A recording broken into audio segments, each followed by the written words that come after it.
Dear Esther, I have lost track of how long I have been here and how many visits I have made overall. Certainly the landmarks are now so familiar to me that I have to remind myself to actually see the forms and shapes in front of me. I could stumble blind across these rocks, the edges of these precipices, without fear of missing my step and plummeting down to sea. Besides, I have always considered that if one is to fall, it is critical to keep one's eyes firmly open.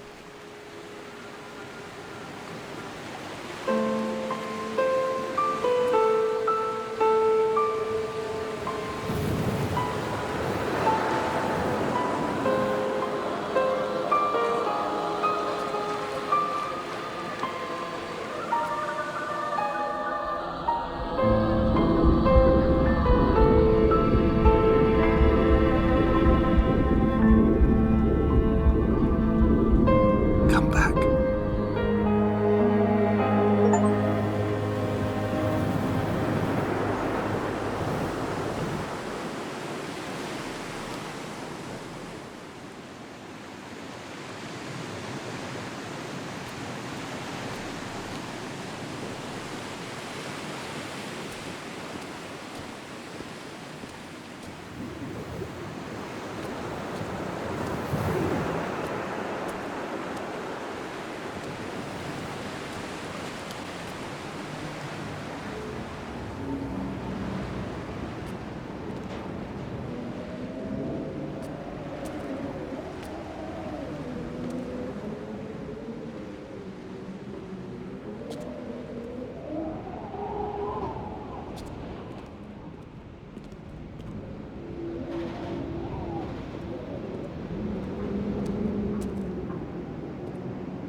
Donnelly reported the legend of the hermit, a holy man who sought solitude in its most pure form. Allegedly, he rode here from the mainland in a boat without a bottom, so all the creatures of the sea could rise at night to converse with him. How disappointed he must have been with their chatter.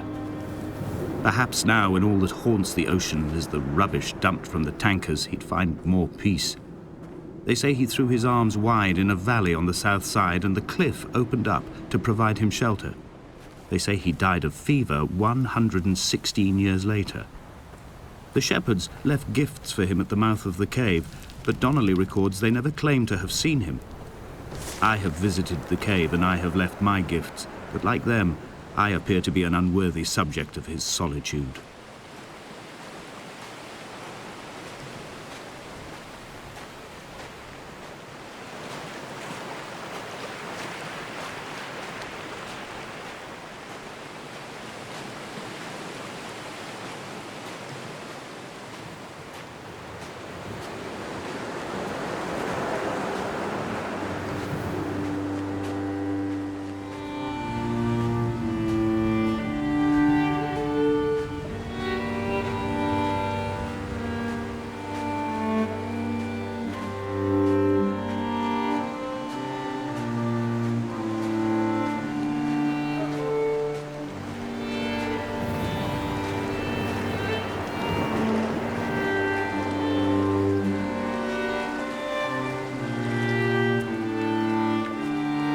Dear Esther, I found myself to be as featureless as this ocean, as shallow and unoccupied as this bay, a listless wreck without identification.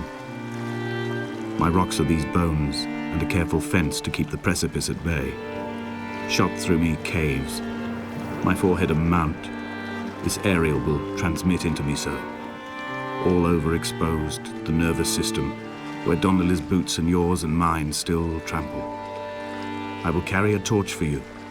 I will leave it at the foot of my headstone. You will need it for the tunnels that carry me under.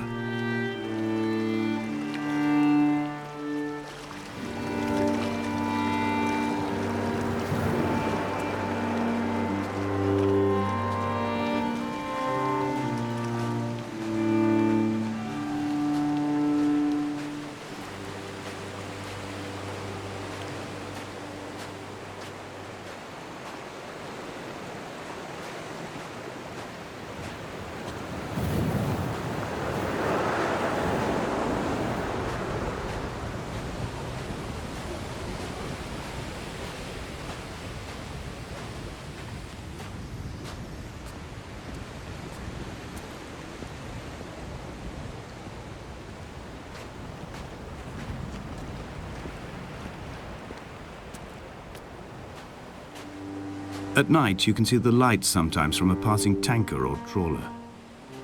From up on the cliffs, they are mundane. But down here, they fugue into ambiguity.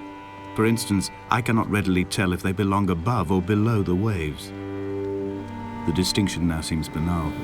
Why not everything and all at once? There's nothing better to do here than indulge in contradictions whilst waiting for the fabric of life to unravel.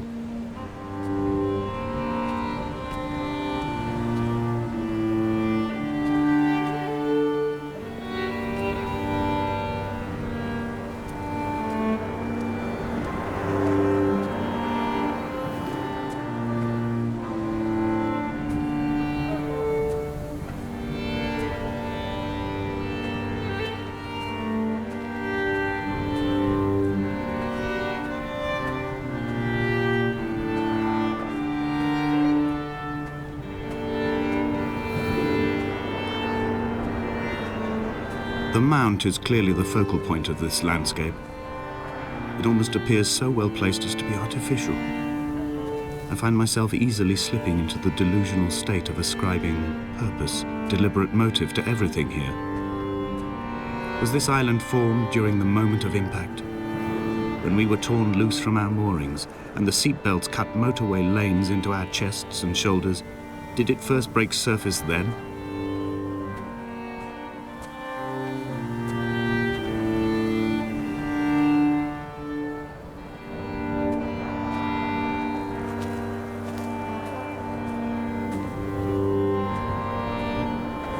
When someone had died or was dying, or was so ill they gave up what little hope they could sacrifice, they cut parallel lines into the cliff, exposing the white chalk beneath.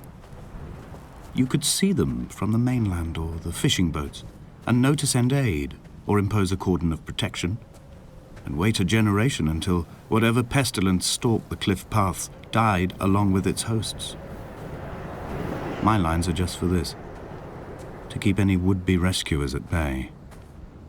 The infection is not simply of the flesh.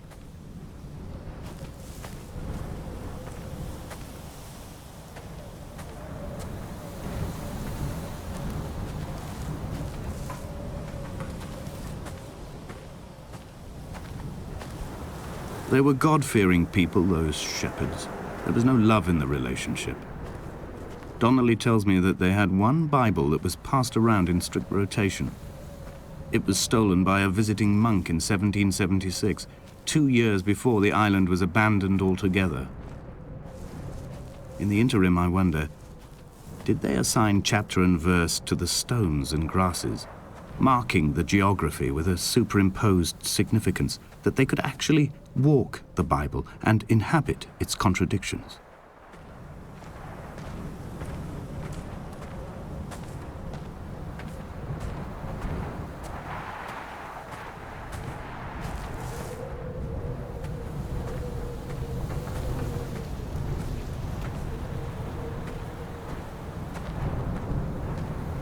Dear Esther, I met Paul. I made my own little pilgrimage. My Damascus, a small semi-detached on the outskirts of Wolverhampton. We drank coffee in his kitchen and tried to connect to one another. Although he knew I hadn't come in search of an apology, reason or retribution, he still spiraled in panic, thrown high and lucid by his own dented bonnet. Responsibility had made him old. Like us, he'd already passed beyond any conceivable boundary of life.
I find myself increasingly unable to find that point where the hermit ends and Paul and I begin.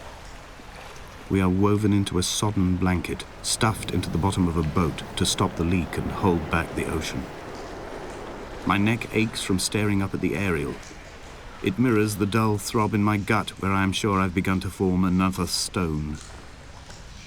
In my dreams, it forms into a perfect representation of Lot's wife, head over her shoulder, staring along the motorway at the approaching traffic in a vacuum of fatalistic calm.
He still maintains he wasn't drunk, but tired. I can't make the judgment or the distinction anymore. I was drunk when I landed here, and tired too. I walked up the cliff path in near darkness and camped in the bay where the trawler lies beached. It was only at dawn that I saw the bothy and decided to make my temporary lodgings there. I was expecting just the aerial and a transmitter stashed in a weatherproof box somewhere on the mount. It had an air of uneasy permanence to it. Like all the other buildings here, erosion seems to have evaded it completely.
come back.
Dear Esther, I have now driven the stretch of the M5 between Exeter and Bristol over 21 times.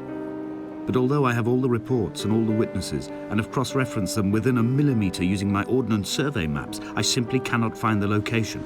You'd think there would be marks to serve as some evidence. It's somewhere between the turn-off for Sanford and the welcome brake services. But although I can always see it in my rear-view mirror, I have as yet been unable to pull ashore.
There must be a hole in the bottom of the boat. How else could new hermits have arrived?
I had kidney stones and you visited me in the hospital. After the operation, when I was still half submerged in anesthetic, your outline and your speech both blurred. Now my stones have grown into an island and made their escape, and you have been rendered opaque by the car of a drunk.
An imagined answer phone message. The tires are flat, the wheel spins loosely, and the brake fluid has run like ink over this map, staining the landmarks and rendering the coastline mute, compromised. Where you saw galaxies, I saw only bruises cut into the cliff by my lack of sobriety.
What charnel house lies at the foot of this abyss?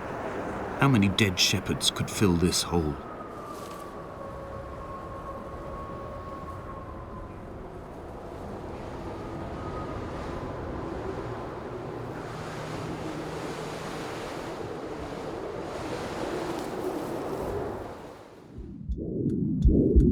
Come back.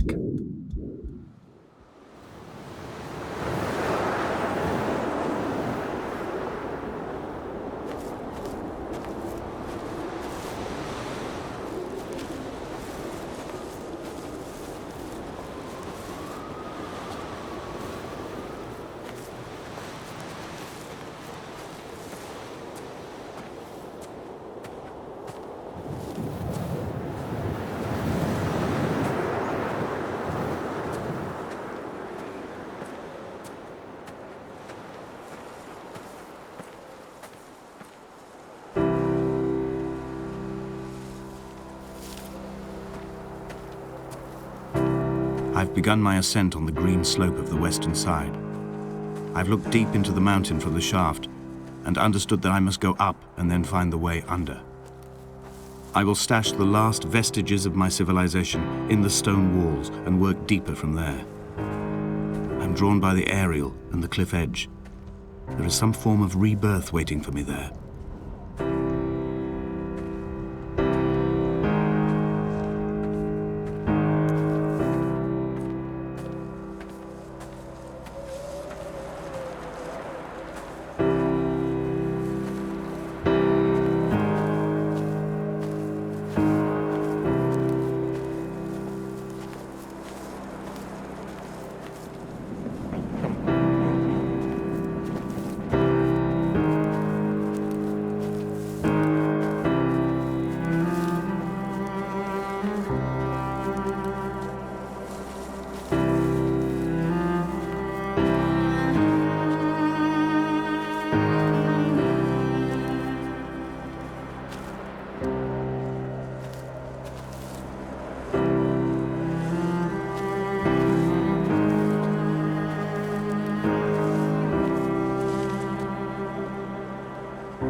The bothy was constructed originally in the early 1700s. By then, shepherding had formalized into a career. The first habitual shepherd was a man called Jakobsen, from a lineage of migratory Scandinavians. He was not considered a man of breeding by the mainlanders. He came here every summer whilst building the bothy, hoping eventually that becoming a man of property would secure him a wife and a lineage. Donnelly records that it did not work. He caught some disease from his malcontented goats and died 2 years after completing it. There was no one to carve white lines into the cliff for him either.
3 cormorants seen at dusk. They did not land. This house built of stone, built by a long-dead shepherd. Contents: my camp bed, a stove, a table, chairs, my clothes, my books. The caves that score out the belly of this island, leaving it famished. My limbs and belly famished. This skin, these organs, this failing eyesight. When the battery runs out in my torch, I will descend into the caves and follow only the phosphorescence home.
What to make of Donnelly, the laudanum and the syphilis? It is clearly not how he began, but I've been unable to discover if the former was a result of his visiting the island or the force that drove him here. For the syphilis, a drunk driver smashing his insides into a pulp as he stumbled these paths, I can only offer my empathy. We're all victims of our age. My disease is the internal combustion engine and the cheap fermentation of yeast.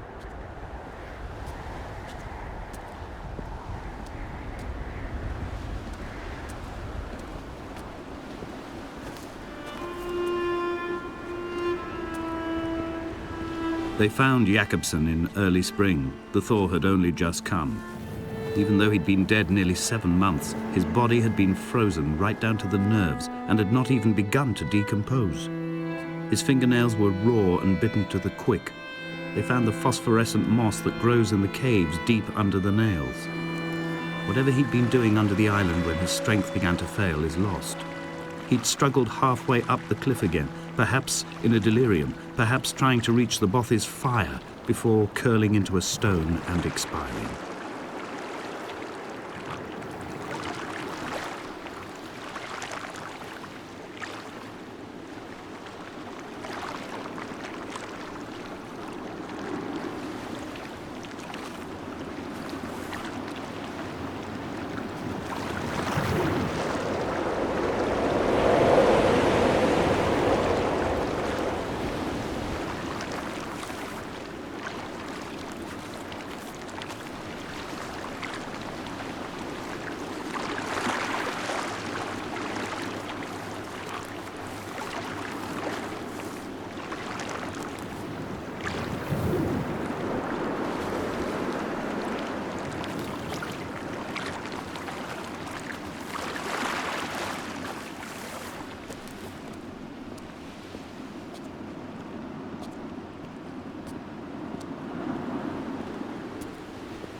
Climbing down to the caves, I slipped and fell and have injured my leg. I think the femur is broken. It is clearly infected. The skin has turned a bright, tight pink, and the pain is crashing in on waves, winter tides against my shoreline, drowning out the ache of my stones. I struggled back to the bothy to rest, but it has become clear that there is only one way this is likely to end. The medical supplies I looted from the trawler have suddenly found their purpose. They will keep me lucid for my final ascent.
From here, this last time, I have understood there is no turning back.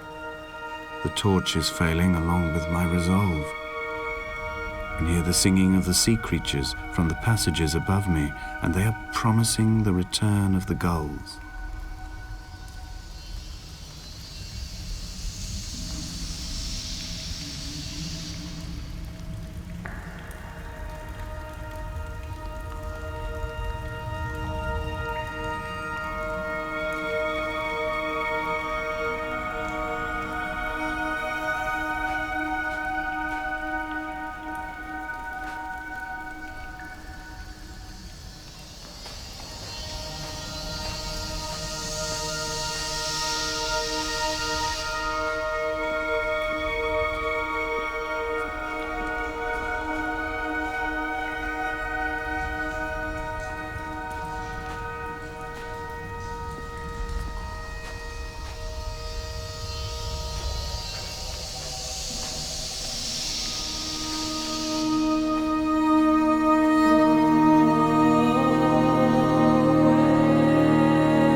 It was as if someone had taken the car and shaken it like a cocktail.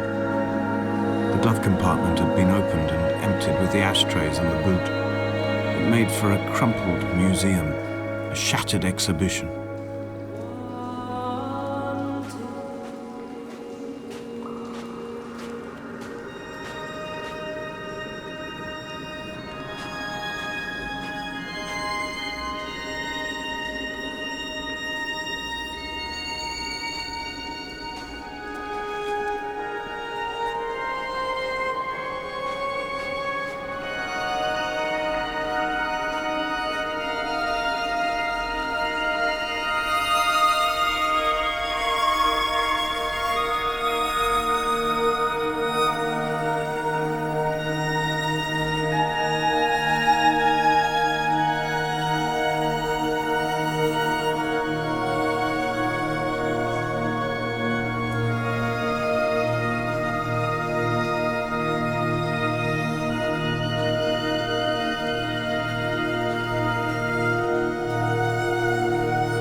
If the caves are my guts, this must be the place where the stones are first formed.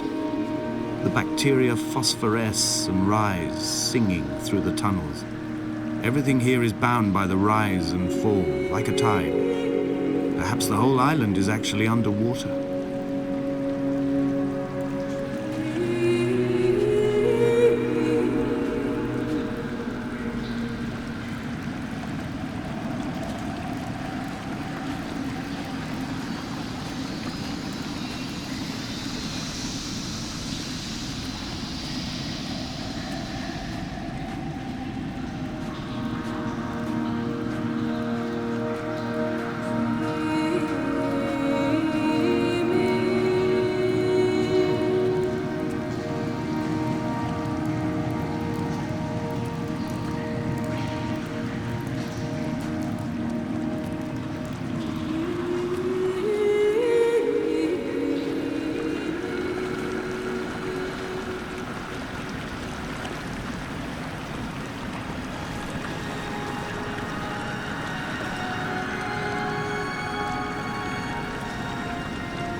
This cannot be the shaft they threw the goats into.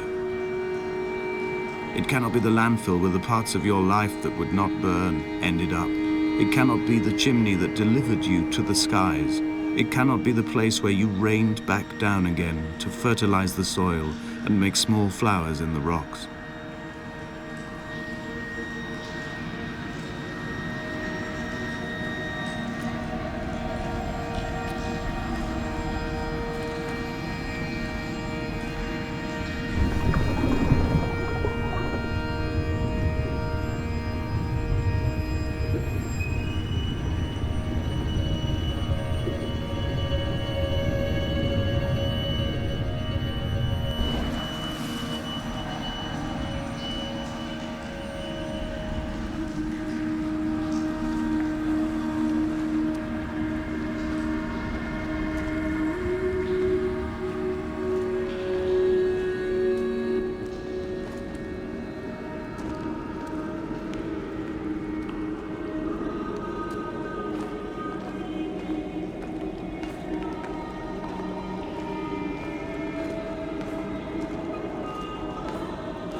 wish I could have known Donnelly in this place.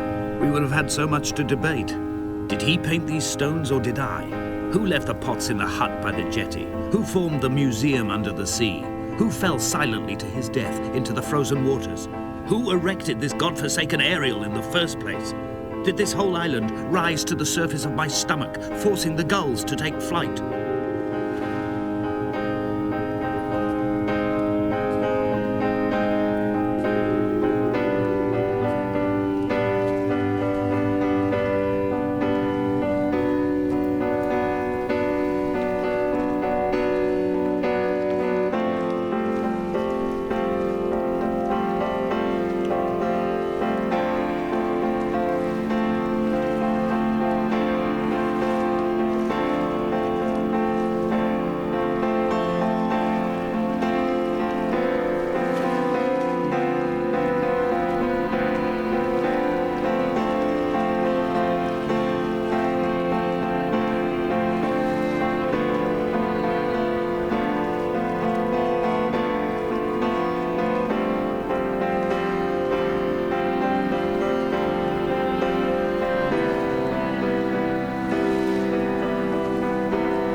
I returned home with a pocket full of stolen ash.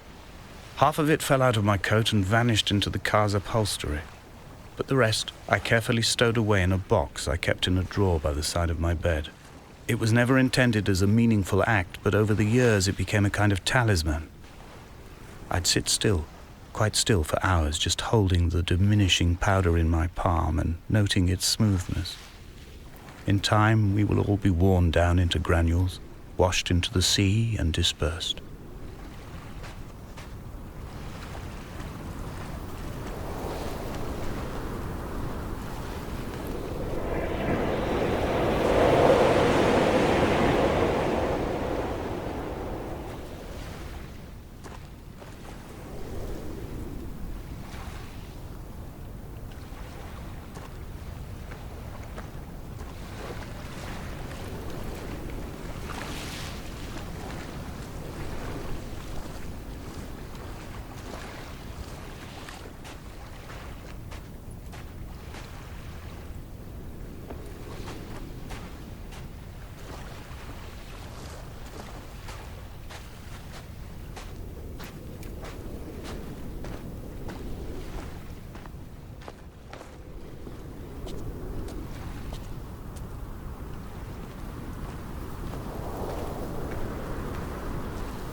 There were chemical diagrams on the mug he gave me coffee in, sticky at the handle where his hands shook. He worked for a pharmaceutical company with an office based on the outskirts of Wolverhampton. He'd been travelling back from a sales conference in Exeter, forming a strategic vision for the peddling of antacid yogurt to the European market. You could trace the connections with your finger, join the dots, and whole new compounds would be summoned into activity.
From here, I can see my armada.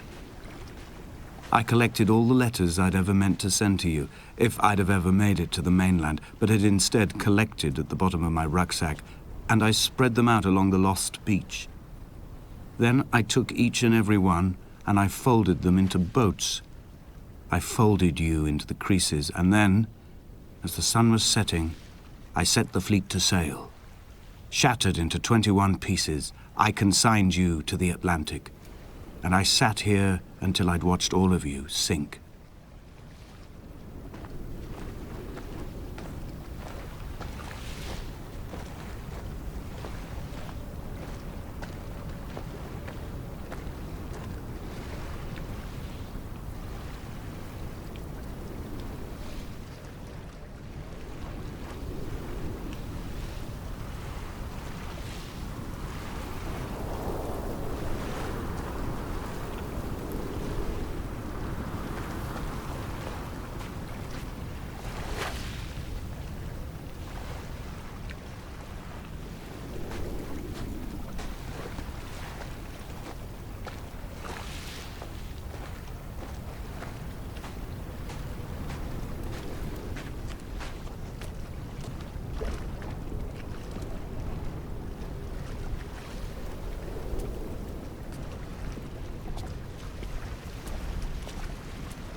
Come back.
The pain in my leg sent me blind for a few minutes as I struggled up the cliff path.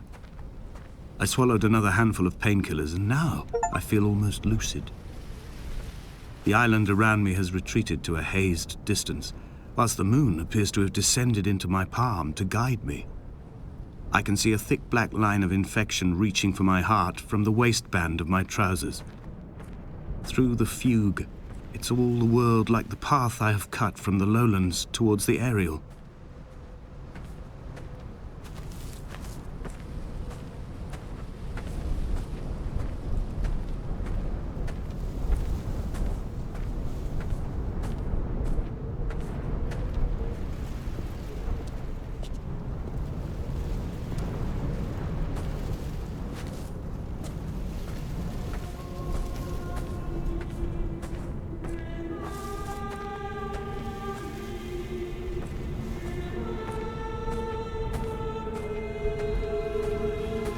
I've begun my voyage in a paper boat without a bottom. I will fly to the moon in it. I've been folded along a crease in time, a weakness in the sheet of life. Now you've settled on the opposite side of the paper to me. I can see your traces in the ink that soaks through the fiber, the pulped vegetation. When we become waterlogged and the cage disintegrates, we will intermingle. When this paper aeroplane leaves the cliff edge and carves parallel vapor trails in the dark, we will come together.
If only Donnelly had experienced this, he would have realized he was his own shoreline, as am I.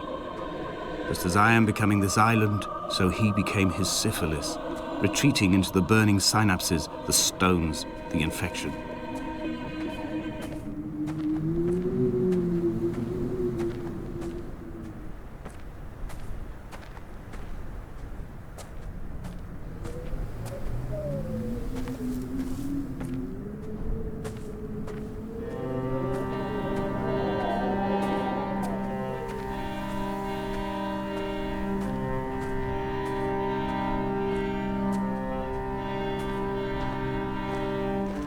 Returning to my car afterwards, hands still shaking, and a head split open by the impact.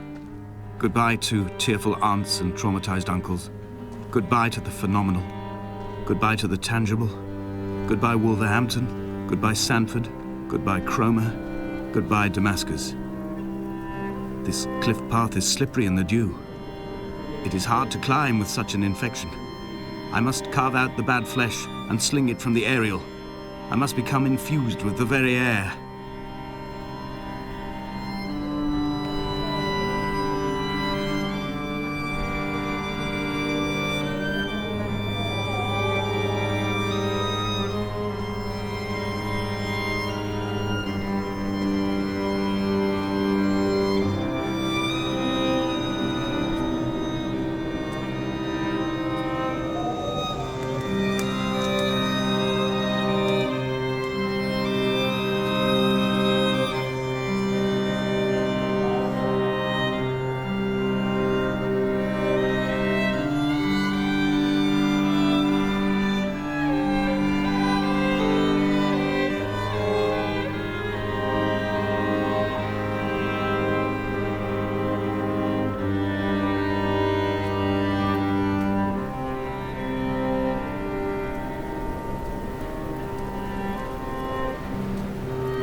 blind with panic, deaf with the roar of the caged traffic, heart stopped on the road to Damascus. Paul sat at the roadside, hunched up like a gull, like a bloody gull, as useless and as doomed as a syphilitic cartographer, a dying goat herd, an infected leg, a kidney stone, blocking the traffic bound for Sanford and Exeter.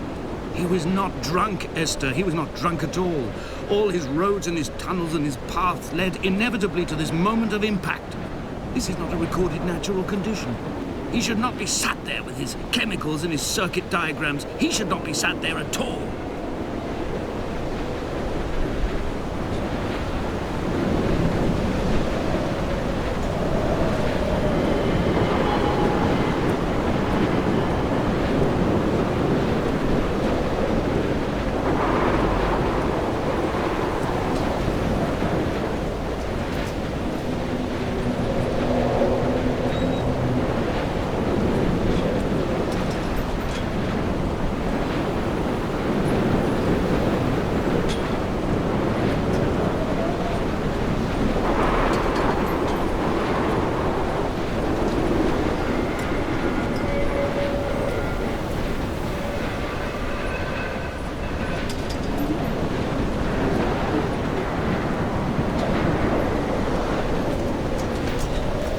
We will leave twin vapor trails in the air, white lines etched into these rocks.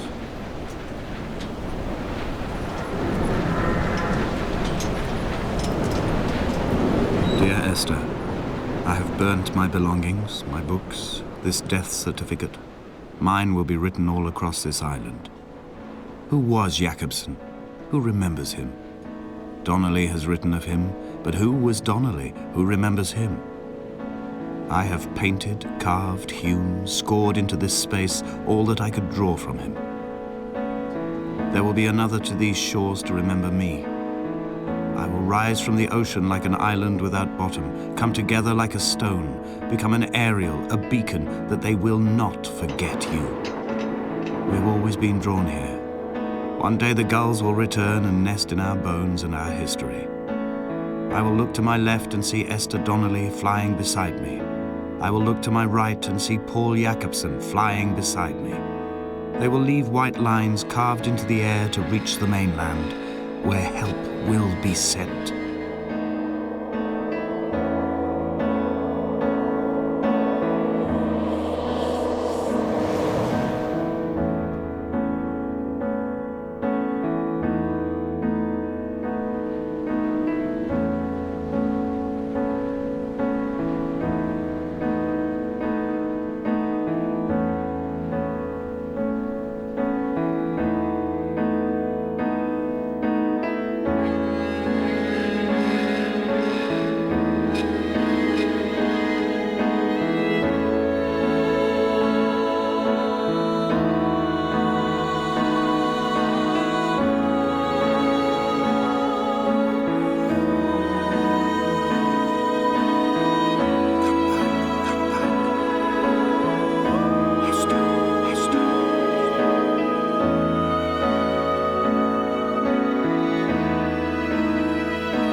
Come back.